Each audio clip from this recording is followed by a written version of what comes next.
మాజీ director వెంకటరెడ్డిపై ACB విచారణకు ప్రభుత్వం ఆదేశించింది. అయితే వెంకటరెడ్డి అక్రమాలపై విచారణ చేసి నివేదికను ఏసీబీకి పంపింది. ఇక వెంకటరెడ్డి అక్రమాలకు పాల్పడ్డారని గనుల శాఖ అంతర్గత నివేదికను సిద్ధం చేసింది. 2021-24 మధ్య గనులు ఇసుక తవ్వకాల్లో అక్రమాలు చేశారని నివేదిక సిద్ధమైంది. సుప్రీంకోర్టు ఎన్జీటీ ఆదేశాలను పట్టించుకోలేదని ఆరోపణలున్నాయి.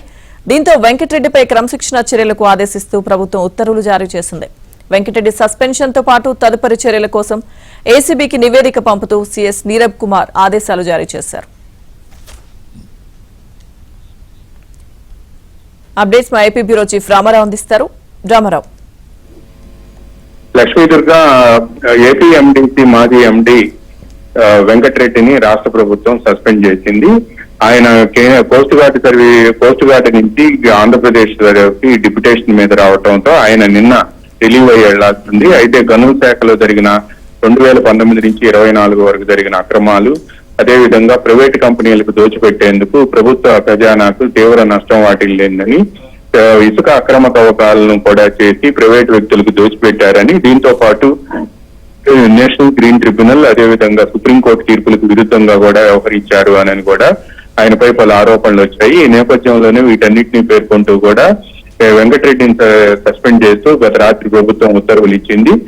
మళ్ళీ ఈ రోజు కొద్దిసేపటి క్రితం మరొక తాజా ఉత్తర్వులు జారీ చేసింది. గనుల శాఖ గతంలో పనిచేసి ఆ ఏపీ ఎండీసీ మాజీ ఎండీగా ఉన్న వెంకటరెడ్డిపై క్రిమినల్ కేసులు దాఖలు చేయాలి అని చెప్పి ప్రభుత్వం నిర్ణయించింది. ఈ మేరకు ఏసీబీ డైరెక్టర్ జనరల్ కు ప్రభుత్వం లేఖ రాసింది.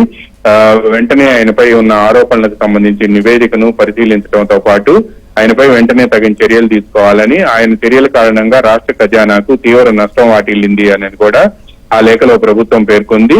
వెంటనే దీనిపై కేసు నమోదు చేయాలి అని కూడా ప్రభుత్వం సూచించింది. గనుల శాఖ ఏపీ ఎండీసీ మాజీ ఎండీగా ఉన్న వెంకటరెడ్డిని గతంలోనే ఆ బాధ్యతల నుంచి ప్రభుత్వం తప్పించింది. ఆ తర్వాత కూటమి ప్రభుత్వం అధికారంలోకి వచ్చిన తర్వాత కూడా ఆయన 2 రోజుల పాటు ఏపీ ఎండీసీ కార్యాలయానికి వెళ్లి ఫైళ్లు చక్కబెట్టారు అని కూడా పెద్ద ఎత్తున ఆరోపణలు వచ్చాయి. దీనిపై గనుల శాఖలో జరిగిన అవకతవకలు, ఏపీ ఎండీసీ ఎండీగా ఉన్న వెంకటరెడ్డి చేస్తున్న అవకతవకలకు సంబంధించి ఏబిఎన్ తో పాటు ఆంధ్రజ్యోతి కూడా పలు కథనాలు ప్రచురించి ప్రసారం చేసింది.